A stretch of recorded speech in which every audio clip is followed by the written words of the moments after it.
that we're still not buying back from clients like yourselves, and as I suspect you're doing as well with your clients, buying back an unusually large amount of metal that's coming back on the market. But demand appears to be picking up this week, perhaps due to the lower price point of gold and silver, which have retraced a bit from recent gains.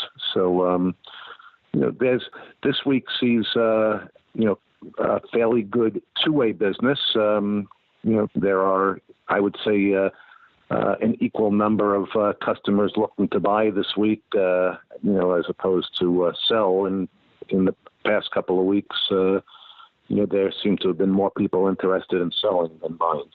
What are you seeing with regard to the amount of silver versus the amount of gold people are buying right now? Yes, well, that's silver sales by MTB through our broad customer base, have not been impacted as greatly by secondary market silver coming back on the market, and by that I mean much of what has been talked about in the press over the last couple of weeks and has been talked about from dealer to dealer and dealer to customer has much to do with the quite surprising amount of gold that has been sold back into the marketplace by customers of all kinds, large and small, and from many different areas of the market. So over the last several weeks, many investors have chosen to liquidate or sell back their physical gold. And I'm sure, I'm not sure, but I would imagine, that you've seen some of that type of trading activity yourselves over the last couple of weeks. The customers that have been choosing to sell back gold have not necessarily been selling back silver. So there has been less silver on the market in the secondary market. But this doesn't necessarily mean that customers are selling back their gold to buy silver. It just means, that they've probably been selling back their gold and utilizing those dollars, in some other fashion. Perhaps they're investing elsewhere. Perhaps they're using the money and going on vacation. But the slowdown in demand in silver is not because of people are selling their silver. I think most investors are holding on to their silver. They're just not choosing to buy more at this time. Whereas in gold, there has been, a significant increase in, investors who have been selling back metal that they've previously purchased. Hopefully that answers and, gives a bit more clarity to, what we're seeing at MTB and my personal perspective on the market. Over at SD Bullion, I'm hearing that we're seeing more sellers right now than we have in any other time in the past 5 years. Are you seeing the same extreme selling right now? Yes. Well, I've been doing this for more years than I will say, but I've been doing this meaning being involved in the precious metals industry for quite a number of years. And in my experience, I don't think I've ever seen a period where the flow of metal coming back onto the market, has been as great as it is right now. When gold was $300-400 higher than it is today, we were not seeing this type of metal liquidation. And the greatest, picture that I can paint, for your clients is that premiums in many bullion items, and for that matter, many numismatic items as well, although I don't believe your clients are really engaged in numismatic trading, are at historically low premiums. This is a function of a simple supply-demand curve. There is a greater supply of metal on the market right now than there is demand, and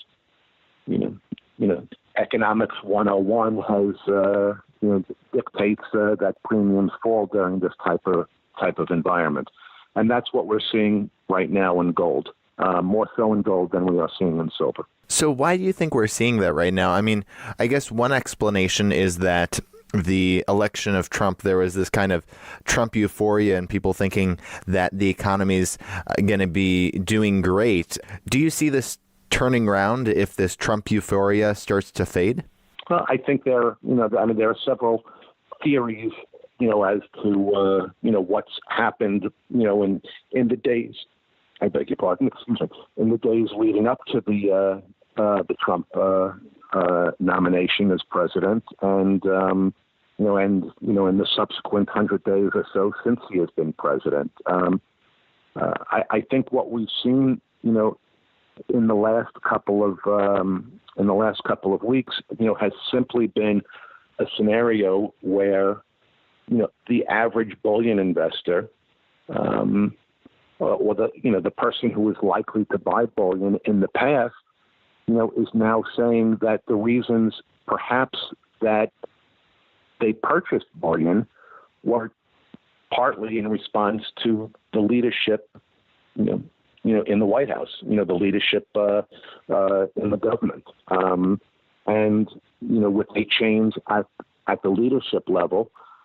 Many physical precious metals buyers perhaps feel that they don't need at the moment the insurance that they needed previously, and as such, they have changed their asset allocations, and with their man in the White House, perhaps that's the reason why they're not necessarily buying physical precious metals. Personally, I think that's a mistake on several counts, but that's I'm not sure your readers are that interested in what drives my personal decision making endeavors, but from the perspective of all investors, investors have the best, except those that are going short. Investors of all kinds looking for all types of investment opportunities, are looking for something where they believe they're going to make money by owning the investment first and potentially selling the investment second. And as such, many investors, they want to, they're looking for momentum. They're looking for things, that are moving up in price. At the moment, you don't have to look any further than, the U.S. stock market over the course of the last, 3 to 6 months. And, investors of all kinds and of all sizes, are constantly refining and tweaking their investment portfolio. And at the moment, we're in an environment where, investors are looking to raise capital so they can put that money to work in the stock market. And such is the case. We have many investors right now who are selling precious metals, and while I'm not certain what all of them are doing with with the currency that they get back for the precious metals that they're selling, I would say a high percentage of them are likely investing in the New York the New York Stock Exchange. They're buying they're buying an equity, or they're buying a mutual fund. But this would certainly appear to be the case of what's going on in the minds of most investors right now. Now, as for what could impact the precious metal markets in the near future, there's a lot of growing geopolitical tensions, especially, with North Korea and tensions with Russia as well right now. What is your perspective on how geopolitical tensions could impact the precious metal markets in the near future? I'm personally shocked that that we're not seeing more investors gravitating to physical precious metals and the precious metals industry as a whole, regardless of what form they chose to invest in. These are very very uncertain times that we live in. Once again, we have a scenario right now in the Korean Peninsula. We have a breakdown in international relationships with several other world powers, and in some cases countries that we've had very close ties with, and it just shocks me to no end that gold and silver are actually not trading at higher levels on the back of these geopolitical headlines, which we hear about every day, and it continues to amaze me that investors are still liquidating at these levels, as opposed to buying more. So I don't want to see anybody lose money in investing in precious metals, but from my perspective, selling gold at $1,265, selling silver at $1,730, or give or take a little bit where each metal is trading at the moment, to me that's a bad investment decision, both in the short term and from my perspective, an even worse decision for the long term. All right. Well, Roy Freedman, thank you so much for joining us and giving us your time today. Before we let you go, did you want to share with the viewers any last thoughts you had and where they can find you? Well, Manfred Tordella and Brooks is a global trading company, part of the MKS PAMP group of companies. We are an authorized distributor for all of the sovereign mints and the exclusive distributor in the United States for PAMP products. But we are not readily available to your listeners because our place in the market is, we're selling to clients like you.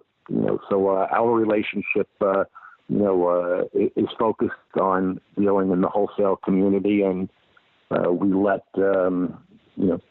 companies like yourself, deal with your clients. So it would be difficult for your clients to reach me personally. The best way for them to contact me, or perhaps send me a question if they'd like to, is through you, and I'd be happy to answer it. All right. Well, we'll definitely do that. They can just send an email our way if they'd like to do that. And once again, Roy, thank you so much for joining us today. My pleasure as always. Have a good day. You too.